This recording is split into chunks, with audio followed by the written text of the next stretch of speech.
উপস্থিত আছেন ছাত্রছাত্রী হয় এখানে। আজকে এখানে ডিএম আছেন, আরেক জায়গায় একই পর। আমাদের ওয়েস্ট ডিস্ট্রিক্ট যেমন আছে, বড় বড় স্কুল আছে, এখানেও যে আমাদের কাছে কোনো আলাদা কিছু নাই। এবং আজকে আমরা সবাই জানি যে 1947 আগস্ট ভারত স্বাধীন হয়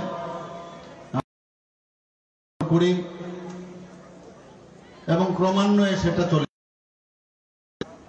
কিন্তু মাননীয় প্রধানমন্ত্রীজি যখন এসে একটু ভাবুন,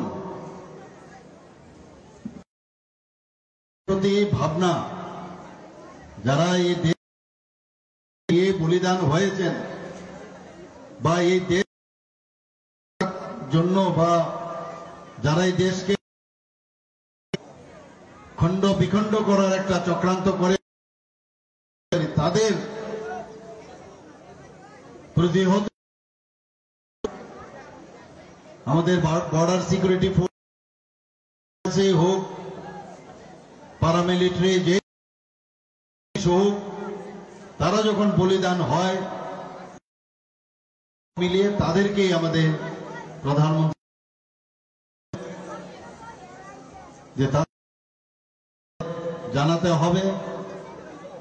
এবং 3 দিন পরে অর্থাৎ 13, 14, 15 এই যে আমাদের যে ন্যাশনাল করতে হবে, জাতীয় পতাকা ত্রিরঙ্গের, সেটা উত্তোলন করতে আমাদের স্ব-অভিমান। এই আমাদের জন্য এটা স্ব-অভিমান।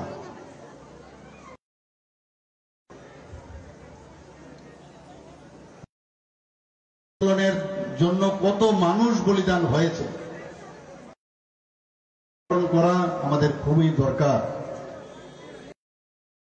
চলবে না আমরা স্বাধীন দেশে এখন আমরা জন্মগ্রহণ করেছি, আমরা স্বাধীনতা পাওয়ার জন্য আশা না রেখে ওনাদের কি দেশের জন্য এই মাতৃভূমিকে রক্ষার তাদেরকে আমাদের মনে রাখা উচিত।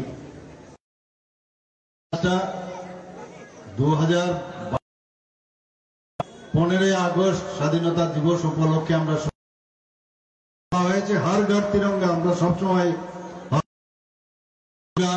আমরা ঘরেও লাগিয়েছি। এর মধ্যে কিন্তু আমরা আমাদের মতো প্রধানমন্ত্রীজির আহ্বানে উনি কি বললেন যে প্রতিটি মানুষ কিনতে হবে, আমাদের ন্যাশনাল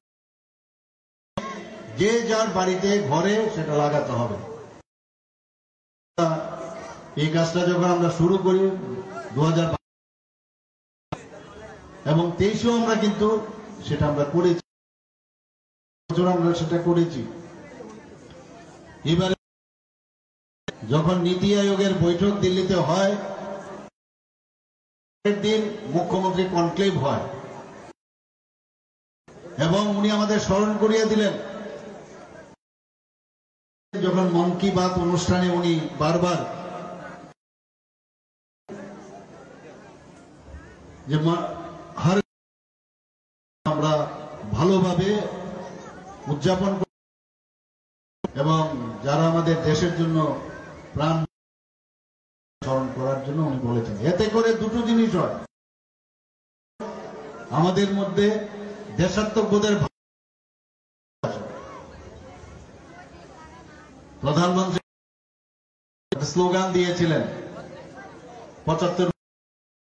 78তম আমরা স্বাধীন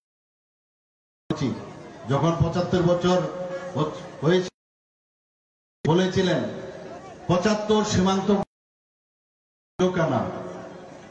সেই অনুষ্ঠানও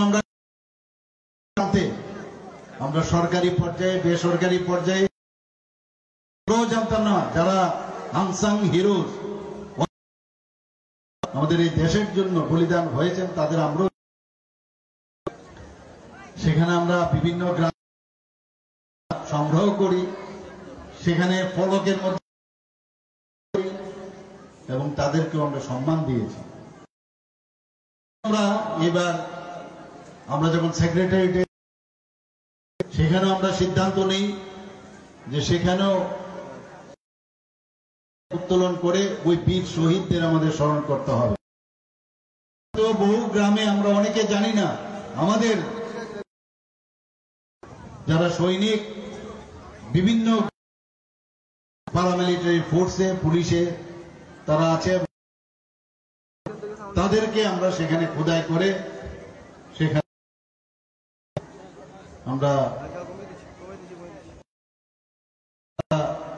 নেক্সট জেনারেশন যাতে মনে রাখে তার জন্য। তো এই যে নারা প্রধানমন্ত্রী যে দিয়েছেন ওদের যে ভাবনা সেটা কিন্তু আমাদের উনি জাগরিত করেছেন, সেই চেতনা শক্তি আমরাও সেই কাজে আমরাও নেক্সট জেনারেশন তাদের হবে, তাদের জন্য যে ট্রেজার সেই ট্রেজার আমাদের। শুধু তাই নয়, প্রধানমন্ত্রীজি কি বলেছেন, মেরে মাটি, আমরা এই মাটির উপর দিয়ে হেঁটে যাই, চিন্তা করি না যে অখণ্ড ভারতের তার যে রক্ষা করা সেটা বর্ডারে হোক সব জায়গায় তার সম্মান পৃথিবীর আর মাতৃভূমি করে কোথাও আখ্যায়িত করেন। আমার জানা নেই, একমাত্র ভারতবর্ষেই এই ভারতবর্ষকে আমরা সবসময় আখ্যায়িত করে থাকি। তো সেই জায়গায় প্রধানমন্ত্রীজি যখন বললেন আমরা 58টা আমাদের এবং নগর পঞ্চায়েত, মিউনিসিপ্যালিটি, কর্পোরেশন সব জায়গার থেকে আপনারা সব সেই মাটি আমরা কালেকশন করে বাটিকে আমরা তৈরি করি। এই তৈরি করার পরে সেখানে এবারও আমি বলেছি সমস্ত জায়গায় এই জাতীয় পতাকা উত্তোলন করব, এই ভারত মাতা করব, পাশাপাশি দেশের জন্য যারা প্রাণ উৎসর্গ করেছেন তাদেরকে আমরা স্মরণ করছি। শুধু তাই নয়, আপনারা যে 58টা +1 মিউনিসিপ্যালিটি 59 সেই অমৃত কলস আমরা সেক্রেটারিয়েটের সামনে সেখানেও আমরা সেই অমৃত বাটিকে আমরা তৈরি করি। ত্রিপুরার ব্লক থেকে সেই মাটি নিয়ে সেখানে রাখা হয়েছে। 59 অমৃত কলস আমাদের তারা দিল্লিতে গেছে পথে। আপনারা ভাবুন সমস্ত জায়গা থেকে আমরা যেমন 59 দিয়েছি, সেখানেও সে অমৃত বাটিকা কর্তব্য পথে হয়েছে। একবার ভাবুন, সেখানে আপনারা যখন যাবেন বা আমরা যখন অমৃত বাটিকার মধ্যে সারা ভারতবর্ষের সব মাটি সেখানে। উনি এটাও বলেছেন যে অমৃত বাটি সেখানে ইন্ডিজিনাস, মানে আমাদের এখানে কিছু গাছ আছে যেটা অন্য জায়গায়, এই গাছ আমরা যেরকম সেখানে রোপণ করি এবং গাছ সেখানে আমরা রোপণ করেছি। কি সব ভাবনা! উনি বলেছেন मैं चौकीदार हूं, অর্থাৎ কি? অর্থাৎ मैं खुद नहीं दूंगा। কোথায় আমরা এর আগে কোন প্রাইম মিনিস্টারের মুখ থেকে আমরা শুনিনি। আমাদের ত্রিপুরা সরকারও সেই, আমরাও চাই অনেস্টির সাথে কাজ করার জন্য এবং সেই দিশায় আমরা একদিকে আমাদের দেশের অখণ্ডতাকে রক্ষা করার ক্ষেত্রে প্রধানমন্ত্রীজি যেভাবে আর্টিলারি হোক, আমাদের গ্রুপে হোক, যেভাবে শক্তিশালী করেছে শুনতাম, কিন্তু এখন আমাদের কাছে রাফেলের মতো শক্তিমান আমাদের বিমান বাহিনী সেটা চলে এসছে। নেভেল যারা আছে যুক্ত এয়ারফোর্স, এখন আধুনিক যেসব সরঞ্জাম আছে দিয়ে ওনাদেরকে শক্তিশালী করা হয়েছে, আমরা আগে কথায় পাকিস্তান আমাদেরকে হামলা করত, আমাদের পার্লামেন্টের মধ্যে এই পাকিস্তানের মদতে উগ্রপন্থীরা সেখানেও হামলা, সেই জায়গায় দাঁড়িয়ে কথায় কথায় বিভিন্ন কাশ্মীর থেকে শুরু করে নর্থ ইস্টের বহু জায়গার মধ্যে চক্রান্ত করত। তাদের বিরুদ্ধে পর থেকে আপনারা লক্ষ্য করবেন দেশে হয়েছে, এয়ার স্ট্রাইক করেছে চাইনার সাথে আমাদের সোলজাররা হাজার হাজার বর্গ কিলোমিটার আগে, এখন কিন্তু আর সেই সাহস পায় না। যা বলেন তাই করে।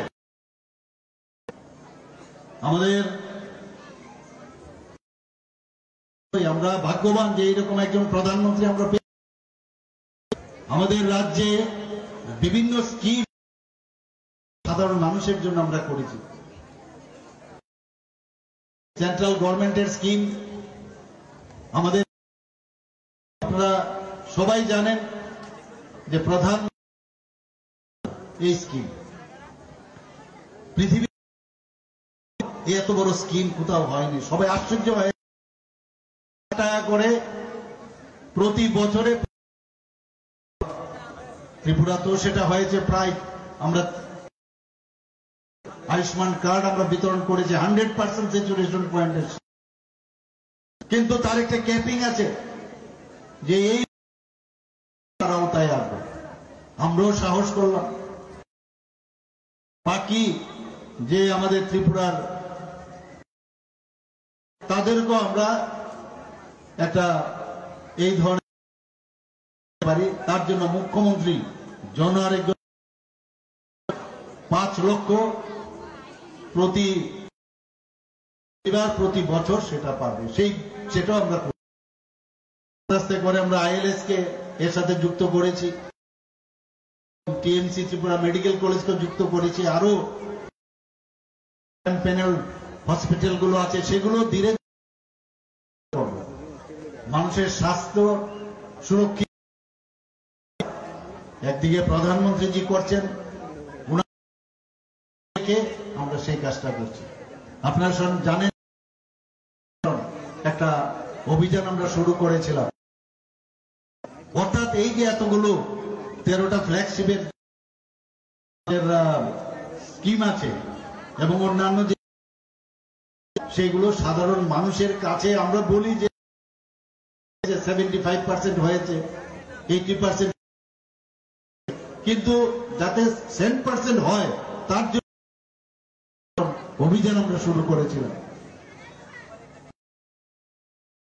তারপরে দেখা গেল যে মাননীয় যে বিকাশ ভারত শুরু করেন এবং সে একই ধাপ এলইডি স্ক্রিন যুক্ত সমস্ত গ্রামে গ্রামে ঘুরেছেন, যেটা আমরা 22-এ আমরা শুরু করেছিলাম। শুরু করে সেটার সাথে আমরা যুক্ত করে 2 পয়েন্ট সেটাও আমরা যুক্ত করে দিলাম, প্রতি ঘরে সুশাসন। এসটি সার্টিফিকেট নেই, কারোর এসটি সার্টিফিকেট নেই, ঘুরে কোথায় যাবে, অনেকে বুঝে না যে স্কিমগুলোর কি করেছি, আমাদের জনপ্রতিনিধিরা ছিল, গভর্নমেন্টের অফিসিয়ালরা ছিল, গিয়ে গিয়ে আমরা প্রায় 100% প্রায় আমরা আমার সরকার শুরু করেছিলাম এবং সে খুশি হবেন এবারের যে কনক্লেভ হয়েছিল আমাদেরকে বলা দিয়ে যে ইনোভেটিভ কিছু আছে কি করেছেন কিনা আপনারা পাঠান। আপনারা জানেন যে ত্রিপুরাতে একমাত্র ত্রিপুরা যেখানে আমাদের আমাদের ক্যাবিনেট থেকে শুরু করে স্টেটের সমস্ত যে ডিপার্টমেন্ট আছে এবং আমাদের ডিস্ট্রিক্ট, শুধু তাই নয়, ত্রিস্তরীয় পঞ্চায়েতে ই অফিস হয়ে গেছে, একমাত্র ত্রিপুরায় সেটা হয়েছে, সেটা আমরা পাঠিয়েছি। আরেকটা কি পাঠিয়েছিলাম আমার সরকারের, আমার সরকার আমাদের ভারতীয় জনতা ছিল, অন্যান্য যেসব সব মুখ্যমন্ত্রী ছিল, সেখানে 5টা খালি সিলেক্ট হয়েছে আমার সরকার প্রেজেন্টেশন দেওয়ার জন্য। যখন প্রেজেন্টেশন দিলাম যে আমার সরকারের, যে আমার এর অর্থ কি, আমার হচ্ছে, কিন্তু আমাদের এখানে আমার যেহেতু এখানে বাংলাভাষী বেশিরভাগ, আমাদের যারা জনজাতি গোষ্ঠীর যারা আছেন, আমার বললে মনে হয় যে এর মধ্যে যেটা আমার সরকার, কারণ আমি এখানে যে আমরা যখন জনপ্রতিনিধি হই, বিভিন্ন কাজে আমরা যখন বেশি ব্যস্ত হয়ে যাই, আমরা মানুষের কাছ থেকে একটু দূরে সরে আসি, দেখা করতে পারে না। সেই জায়গায় আমার সরকারের এই যে পোর্টালটা করলাম, সেখানে বিশেষ যে গাঁও পঞ্চায়েতের যে জায়গাগুলো আছে, প্রতিবার সেখানে গ্রাম মেম্বাররা আছেন, প্রধানরা আছেন এবং অফিসিয়ালরা, তারা বেরোবে। কোথাও রাস্তা খারাপ, কোথাও একটা ড্রেনের সমস্যা, এবং 4 দিনের মধ্যে, এবং সোমবার দিন সেটাকে আপলোড করা, 4 দিনের মধ্যে তার সমাধান না হবে, এসকেলেশন হবে, উপরের দিকে যাবে। করতে করতে যদি দেওয়া আছে এবং সেটাকে চিফ সেক্রেটারি পর্যায়ে যাবে, কারণ আমরা নিজেরাও জানি না, অনেক সময় কোনো সমস্যা হলে যাও। তো আমার সরকার এই যে পোর্টাল যদি এইভাবে আমি দেখালাম, সেখানে আমি দেখিয়েছি কি পরিমাণে হয়েছে, কতগুলো সমাধান করেছি, চার্ট করে আমরা দেখিয়েছি। সেখানে প্রধানমন্ত্রীজি খুশি হয়েছেন। তো আমরা থাকার জন্য দেশকে ভালোবাসতে হবে। এই আমাদের এই দিনে আমাদের শপথ করার দিন, সেটা ভাবলে ভুল হবে, সময় লাগবে। আমাদের সরকার আসার পরে আপনারাই দেখুন কি ছিল, বহু লোক এবার জিত, সায়েন্স 20 একটা পার্ট আমাদের দেওয়া হয়েছিল, এত খাজানা আছে, এত সুন্দর স্পট আছে, বিভিন্ন রাস্তাঘাট এত সুন্দর, যে বিভিন্ন টেম্পল আছে, 1 কোটির ওয়ার্ল্ড হেরিটেজের মধ্যে চলে এসছে, লিস্টেড হয়েছে। সময়ে যেসব কীর্তি উনারা রেখেছেন, রবি উনারা জেনেছেন, ইতিহাসকে তুলে ধরেছে। এখানে রুদ্রসাগরে গেছেন, ওরা দেখে অবাক হয়ে গেছে যে ভারতবর্ষের মধ্যে ত্রিপুরার রিজিয়নের সারা ত্রিপুরার ছোট রাজ্যের মধ্যে 3 নম্বর স্থানে হচ্ছে ত্রিপুরা। যারা ত্রিপুরার ছেলে মেয়েরা আছেন যখন বাইরে অনেক আসার পরে তারা বলছে আমরা এত ডেভেলপ করে গেছে অল্প সময়ের মধ্যে। এর আগে করেছে কংগ্রেসও অনেক বছর কাজ করেছে। এটা চিন্তা করা প্রয়োজন যে এই সরকার মোদিজির যে ডাইরেকশন এবং ওনার যে মার্গদর্শন দিচ্ছেন সেইভাবে একদিকে ধর্মস্থানগুলো আছে করেছে, এর আগে অন্যরাও এসে এখানে রাজত্ব করে দিয়েছে আমাদের যে কৃষ্টি সংস্কৃতিকে, সেটাকে করছেন। একদিকে দেশকে শক্তিশালী করছেন, আমাদের বিভিন্ন ধর্মস্থানগুলোকে আবার পুনরুদ্ধার করছেন, আমাদের সোলজারদেরকেও শক্তিশালী করছেন, আমাদের ইনফ্রাস্ট্রাকচার ডেভেলপমেন্টের উপর ত্রিপুরাকেই যদি ধরেন, আমরা কোনোদিন ভাবিনি একটা মাত্র যে ন্যাশনাল হাইওয়ে ছিল দিয়ে এসেছি, যখন কি হবে বলুন, 6টা ন্যাশনাল হাইওয়ে সেটার কাজ 8% থেকে 50% সমাপ্ত হয়ে গেছে। হবে ত্রিপুরার চেহারা পাল্টে যাবে। আরো 4টা ন্যাশনাল হাইওয়ে হচ্ছে। রাস্তা শুধু রাস্তার জন্য নয়, আমি অনেক আমাদের রাস্তা দেখায় ভবিষ্যতে আমরা কোন দিকে যাব যদি ঠিক না হয়। আজকে প্রধানমন্ত্রী ন্যাশনাল হাইওয়ে দিয়েছেন, আমাদের ইন্টারনেট স্ট্রংগেস্ট ইন্টারনেট ত্রিপুরাতে। আমাদের ছেলে ইন্টারনেট এত শক্তিশালী বলেই আমরা যে কোনো জায়গায় খুব ইজিলি আমরা কিন্তু তাকে আমাদের এখানে রেলওয়ে দিয়েছে। আমরা পড়াশোনার জন্য বাইরে গেছি, সেই হাওড়া বা শিয়ালদা, সেখান থেকে আমরা যেতাম, নামতাম বা লখনৌতে নামতাম বা দিল্লিতে। এদের জন্যই বোধ হয় এই রেলওয়ে। ত্রিপুরাতে রেল হবে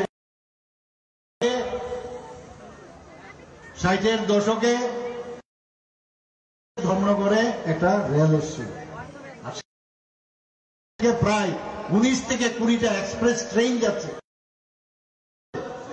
আমার মনে আছে বিস্টাডোমে আমি প্রায়শ রেলের মাধ্যমে আমি বেশিরভাগ যাই, বা রোডে যাই। আমি চপার নেওয়ার খুব পক্ষপাতী নই। ইলেকশন, গত পার্লামেন্টারি ইলেকশন হলো, 6000 কিলোমিটার বাই রোডে, কিলোমিটার বাই ট্রেনে আমি গেছি, আর 2000। তো এটা সম্ভব হয়েছে কেন? আমাদের এই সুযোগ সুবিধা আমাদের প্রধানমন্ত্রী দিয়েছে। এখানে ক্ষান্ত থাকলে চলবে না। আমরা যদি বলি শেষ, তাহলে কিন্তু ভুল। আমাদের আরো ডেভেলপমেন্ট একটা একটা ব্যবস্থা, সেটা করতে হবে। আমরা, আপনারা সবাই জানেন, ট্রান্সপ্লান্ট আমরা করেছি, কেউ কোনোদিন ভাবেনি হতে পারে। আমি জীবিতে যখন যাই, প্রায় 180 সুপার স্পেশালিটি একটা ব্লক করেছি। সেখানে প্রথম আমরা সিজা যেটা আমরা মৌ করেছি, যিনি আমি যখন অপারেশন হবে তার আগে, এবং যিনি ডোনেট করে তার সাথে আমি কথা বলেছি, কাঁদছিল আমাকে দেখে। একটা কিডনি ট্রান্সপ্লান্টের প্রায় সেই জায়গায় বিনা স্বাস্থ্য দপ্তরের তরফ থেকে, ত্রিপুরা সরকারের তরফ থেকে আমরা ব্যবস্থা করেছি। সার্জারি হয়, আপনারা প্রায়শ দেখেছেন। এখন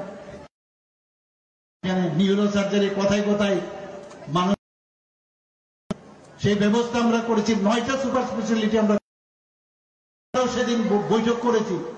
একটা নির্দিষ্ট একটা এখনো মুখ্যমন্ত্রীর সময় পেশুত এসে বলে যে না আমার তো বাইরে যেতে হবে। আরে বাইরে সুযোগ সুবিধা থাকা সত্ত্বেও তখন আমি বললাম চিহ্নিত করেছি সেখানে সুপার হবে যে বাইরে না যাওয়ার যা যা দরকার তবেই আমি এই প্রজেক্টে হাত দেব এবং তারাই এবং কিভাবে আসবে এটা তাদের কথা। তবেই কেন বাইরে যাবে আমাদের 200টা মেডিকেল সিট ছিল এমবিবিএস এ, সেটাকে 700-এর মতো আসন সংখ্যা ছিল আগরতলা মাটিতে শুয়ে থাকে পেশেন্টরা, সেখানে ডাবল করে সেখানে আসন সংখ্যা এখন বেডের সংখ্যা বাড়িয়েছে। আমরাও চেষ্টা করছি কিভাবে এই ত্রিপুরাকে একটা আইডিয়াল রাজ্য আমরা বানাতে পারি। আমাদের ঈর্ষা হয় যে এত সুন্দরভাবে এই রাজ্য চলছে, হতে দেওয়া যায় না, তাহলে তো মুশকিল। আমাদের সজাগ দৃষ্টি রাখতে হবে, সতর্ক। কালকে আপনারা দেখেন রেজাল্টটা কি, আমাদের এই সরকারের যে পার্টি, সরকারের যে তারা সেই মানুষ সমর্থন করছে না কাজের বিনিময়। আমি কাউকে বিশ্বাসও করি না, কাজের মাধ্যমে তার বিশ্বাসযোগ্যতা আসবে আমরা চিন্তা ভাবনা করি। কাজের কোনো বিকল্প নেই, যে যত বেশি কাজ করবে। আজকে হর ঘর তিরঙ্গা, সেখানে কিন্তু আমাদের দেশকে এই যে ফেডারেলিজম স্ট্রাকচার আমাদের বিভিন্ন রাজ্য যখন দেশ শক্তিশালী হবে, আলাদা এই সম্মিলিত রাজ্যের যখন সমস্ত সবকা সাথ সবকা বিকাশ, আমাদের ইন্ডিভিজুয়ালি যেরকম হতে হবে, জাতি জনজাতি তাদের মধ্যে বদ্ধতা এবং ইউনিটি ইন ডাইভার্সিটি সেটা করতে হবে। ত্রিপুরাতে কালচার অনেক হৃষ্টপুষ্ট, অনেক আমাদের বিশেষ করে যারা 19টা জাতি গোষ্ঠী আছে সম্ভব ধারণা ছিল না, এখন যেতে হয় মানে কৃষ্টি সংস্কৃতি আমাদের বাঁচিয়ে রাখতে হবে, বাঁচিয়ে রাখতে হবে। মণিপুরীদের কৃষ্টি সংস্কৃতি বাঁচিয়ে রাখতে, সেটা যদি আমরা শক্তিশালী করতে পারি, যে যতই চেষ্টা করো একটা ঘরের ভিতরেও যদি বাইরের থেকে লোক কিন্তু চলে আসে, আমরা দেওয়া উচিত না। G20 সময় আমরা দেখেছি প্রধানমন্ত্রীজিকে যেভাবে ওনাকে, এবং ভারত আজকে যেই জায়গায় যে উচ্চ বিশ্ব বন্ধু হিসাবে খ্যাতি অর্জন, প্রশংসা করছেন, প্রশংসার পাশাপাশি আবার ভারতকে কিভাবে ডিস্টেবিল, সব সময় তার চেষ্টা। কিন্তু এই ভারত 60 দশকের ভারত না, শক্তিশালী। এর আগেও বাইরের থেকে বিদেশিরা এসে লুটে পুটে নিয়েছে, কিন্তু এখন আর সেই সুযোগ নেই। হবে যখন আমরা যদি ঐক্যবদ্ধ হই, যখন ছাত্রছাত্রীরা ভালো রেজাল্ট করে, কালকেও আমি একটা প্রোগ্রাম সামনে আমি গিয়েছিলাম, ছোট ছোট ছেলে মেয়ে, সুন্দর একটা ব্যান্ড, ওখানে অবাক হয়ে গেলাম। আমি জিজ্ঞেস বিশ্রামগঞ্জের একটা স্কুল, যিনি ট্রেনিং দিয়েছেন ওনাকে আমি ডেকে বললাম, জনজাতি গোষ্ঠীরই মেয়েরা ছিল সেখানে, মানে দেখার মতো। এবং সারা অর্জন করেছে। আমি সেখানে আমাদের যে ছিল এডুকেশন ডিপার্টমেন্টের ওনাকে বললাম যে কেন ওরা যদি পারে একটা প্রাইভেট স্কুলে আমরা কেন পারবো না? রুমে যাবে, সেই রুমের পরিষ্কার পরিচ্ছন্ন। আমি এটাও বলেছি এবার সেক্রেটারি চিফ সেক্রেটারি যে সমস্ত গভর্নমেন্টের যত ঘর কাছারি আছে সেখানে কোন রকম নোংরামি যাতে না হয়। খরচ যে বাজেট থাকবে তার 10% শুধু থাকবে। এখন তো ফাইলের আস্তে আস্তে করে ফাইল কমে যাচ্ছে ইও, তো ই অফিসের কারণে এখন ফাইলেরও কমে যাবে। তো সেই কথাগুলো এবং সুরক্ষিত কম্পিউটারে এগুলো থাকবে, মাইক্রোচিপে যখন থাকবে না। অনেক সময় দেখা যায় ফাইল গায়েব হয়ে যায়, ফাইল গায়েব হয়ে গেছে, ফাইল খুঁজে পাচ্ছে না, এই সুযোগ নেই। সমস্ত সবাই মিলে আমরা কাজ করছি এবং আজকের দিনে আমাদের আমি আজকের আপনাদের মাঝে এসে অত্যন্ত, এবং আপনারা সবাই জানেন যে কিছুদিন আগে করেছেন কি হয়েছে, আমাদের জনজাতি রাজ পরিবারের একজনকে গভর্নর রাষ্ট্রপতিজি এবং আমাদের যশস্বী প্রধান, এটা একটা ইতিহাস, এটা ত্রিপুরা একটা, আপনারা জানেন জনজাতিদের শুরু করে এখন পর্যন্ত 7 জন জনজাতি পদ্মশ্রী দেওয়া হয়েছে। এটা সম্ভব হয়েছে কারণে। আমরা বিশ্ব ব্যাংক লোন নিয়েছি প্রায় 1400 কোটি টাকার মতো, এখানে ট্রাইবাল মিনিস্টার এখানে আছেন, উনি জানেন, এবং এলাকা যেখানে আছে জনজাতি এলাকা, অধ্যুষিত এলাকা বিশেষ করে সেখানে খরচ হবে তাদের ডেভেলপমেন্টের জন্য। তো সেইভাবে আমরা কাজ করে যাচ্ছি এবং এই যে হর ঘর তিরঙ্গা, সেটার আজকের এইখানে আমরা যে কথাবার্তা বললাম, আপনারা আমাদের 15ই আগস্ট একটা প্রোগ্রাম এর পার্ট আমাদের হবে। এই 3 দিনের যে প্রোগ্রাম হবে, সিগনেচার করতে ক্যাম্পেইন হবে, বহু জায়গায় মেলা হচ্ছে এবং তার